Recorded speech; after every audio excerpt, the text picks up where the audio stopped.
Campaign Chronicles. It's an important endorsement for socialist presidential candidate François Hollande from a former rival, François Bayrou.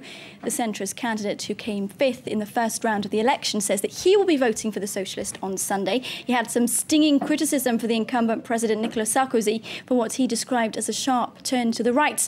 Though Bayrou told his supporters to make up their own minds about who to back, his decision could further solidify Hollande's lead in the race. He's a centrist leader who served in a right-wing cabinet. But François Bayrou shocked the world of French politics as he announced his support for a socialist. Nicolas Sarkozy, after a good result in the first round, started pursuing the far-right wing, something which is not in accordance with our values. I don't want to cast a blank ballot, because that would be indecision. And in these circumstances, indecision is impossible. Only François Hollande remains. And this is the choice I make. It was a sharp and unexpected repudiation of Nicolas Sarkozy's 5 years in office and his recent efforts to court supporters of the far-right leader Marine Le Pen. The French people have rejected, or will reject, Nicolas Sarkozy on Sunday, and they are going to elect François Hollande. And if he is the future president, he must listen to what we have to say. That is, he can't get the country out of its difficulties with a left-wing majority alone. It could also have a real impact on undecided voters. Bayrou claimed about 9% of the first-round vote. Earlier this week, Marine Le Pen told her National Front supporters that she would cast a blank ballot instead of voting for either the centre-right incumbent or his socialist rival. And the lack of endorsements from his former competitors is seen as another blow to Nicolas Sarkozy's struggling bid for re-election. For more on what the French newspapers have to say about this last stage in the race for the Élysée, our press reviewer Carl Brown joins me now. Hello to you, Carl. Hello to you.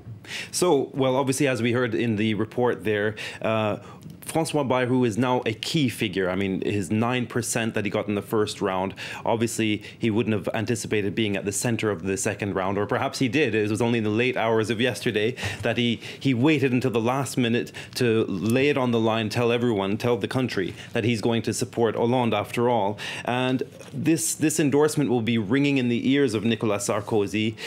Front page of the Parisien today as well, we see just updated moments ago to take into account these latest developments. They're on the airwaves, of course, this morning, and Parisien was saying Sarko has underestimated me. So it looks as though there are two things happening right now. On the one hand, we see this endorsement, which is crucial for Hollande, but on the other hand, we also see that the polls have been narrowing somewhat over the past 2 weeks. They've come down by a couple of points. That is to say, Hollande is in advance of 5 percentage points rather than the 6 to 7 percentage points of a couple of weeks ago. And of course, just after Wednesday's televised debate.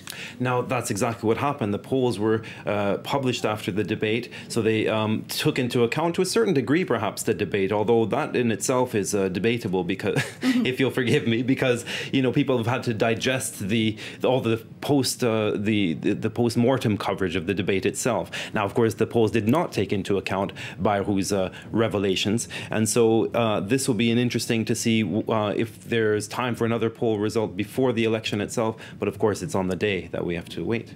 Now, you said this is, of course, a crucial endorsement for François Hollande. Is it also an historic one for a centrist leader to then back a socialist candidate? Well, do you know, Libération calls this a centrist revolution. I'm not sure if they're kind of going a bit too far on that one. It sounds perhaps like a touch of hyperbole, but they do say that this is the first time that a centrist party has actually endorsed the left party in any way in the final round.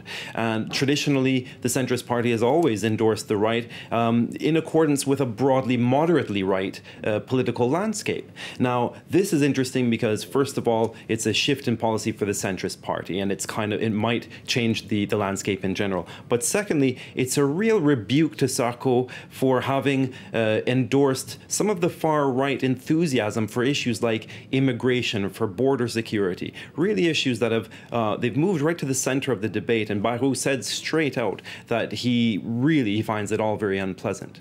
Absolutely. So it sounds like he's gone a little bit too far. Sarkozy there bidding for the far right. Now, this is, of course, a big enough story that the left-leaning press is all over it. What have they been saying?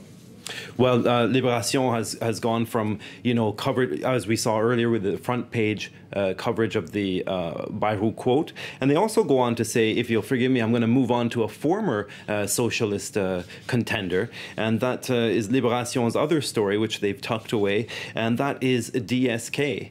Now, if we only have a few... Just keeps coming back, doesn't he? He does. It never ends. It's the story that keeps giving. And if we only have a few moments, I suppose I could just finish by saying that yet additional allegations have come out against him. We know about the Carlton affair. He was accused of being involved in a prostitution ring.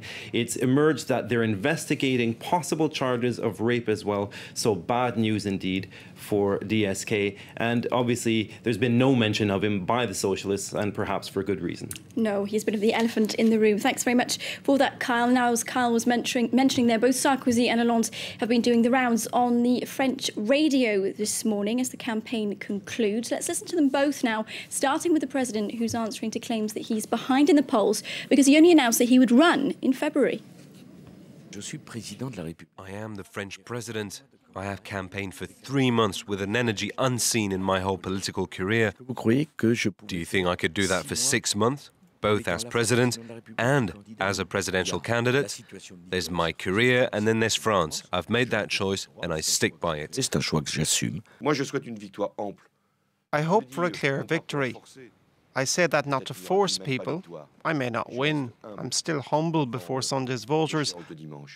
But if France wants to make a choice, it has to do it in a grand way, in a clear way, and with universal support, so that the winner will have the ways and means to make changes.